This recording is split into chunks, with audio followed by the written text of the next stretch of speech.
गैरों पे करम अपनों पे सितम, ऐ मोदी जी तू ये जुल्म ना कर। हैदराबाद यूनिवर्सिटी में रोहित वेमुला के साथ हुआ, शहर को खड़ा हो जाना चाहिए था कि एक स्टूडेंट की बात है, आप उसका राइट्स प्रोटेक्ट होना चाहिए, लेकिन उसकी आइडेंटिटी की तलाश की जाने लगी, वो अलग कहानी है। तो ये जो मीडिया है वो क्या हो गया है, वो जनता का हथियार नहीं है, वो सरकार की दीवार है। आप सरकार तक आपकी आवाज को नहीं पहुंचने दे रही है। सरकार आपकी आवाज नहीं सुनना चाहती, वो चाहती है कि वो सिर्फ अपनी आवाज अपना ही बात करती रहे। पुलिस वाले आते हैं, आराम से लाठियां उनके पीठ पर दाग जाते हैं, हम चिंता नहीं करते। मीडिया सरकार का सहारा लेकर डरा रहा था। बहुत से लोग मीडिया का साथ दे रहे थे, लेकिन वो इस साथ देने में भूल गए कि ये मीडिया एक दिन उनको भी डराएगा। मैंने लोगों से पूछा कि क्यों आपकी लड़ाई का असर नहीं होता है। उन्होंने कहा कि मालूम नहीं, हम आंदोलन कर रहे हैं, लेकिन रवि साहब हम लोग बहुत डरे हुए हैं कि कुछ भी हो सकता है हमारे साथ, हम लोग सरकार हमें फंसा सकती है। एक सज्जन तो गा रहे थे कि गैरों पे सितम, गैरों पे करम अपनों पे सितम, ऐ मोदी जी तू ये जुल्म ना कर। भाई, हम लोकतंत्र में हैं। अगर आपकी समस्या है तो आप अपने नारों को, आवाज को बुलंद कीजिए। ये कोई गलत बात नहीं है। अगर आप इस तरह से लाखों की संख्या में जमा होकर 20-20 हजार की संख्या में आप जमा हो रहे हैं और आप कह नहीं रहे हैं, तो ये जो मीडिया है वो क्या हो गया है, वो जनता का हथियार नहीं है, वो सरकार की दीवार है। आप सरकार तक आपकी आवाज को नहीं पहुंचने दे रही है।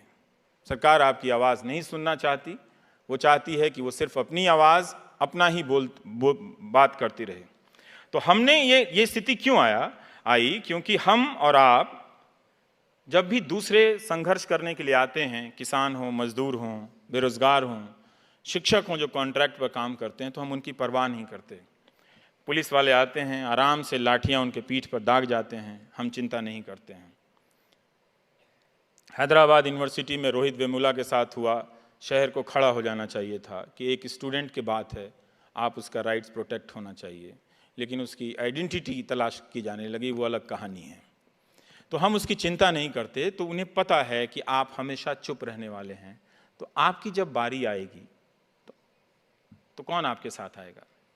क्योंकि जब आप मीडिया सरकार का सहारा लेकर बोलने वालों को 3 साल से डरा रहा था, बहुत से लोग मीडिया का साथ दे रहे थे, लेकिन वो इस साथ देने में भूल गए कि ये मीडिया एक दिन उनको भी डराएगा।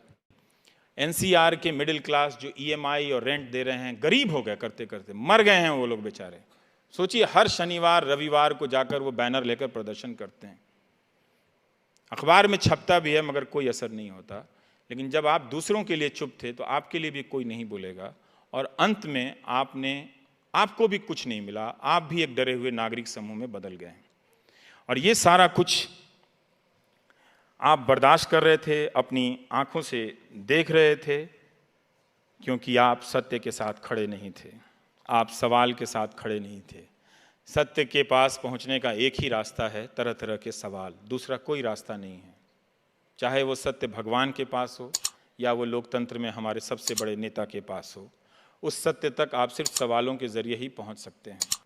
और सवाल पूछने को लेकर जिस तरह से दबाया गया, कुचला गया, मजाक उड़ाया गया, लोग बहुत महीनों तक चुप रहे। अब उन्हें आदत हो गई है कि ये जो भी बोलेगा उसे ट्रोल करके उसे ख़त्म कर दिया जाएगा, और इसी आदत बनी रहे इसलिए आया फेक न्यूज़, झूठ। गांधी सत्य का प्रयोग करते थे, हमारा टेलीविज़न, हमारा अखबार आजकल झूठ के साथ प्रयोग करता है।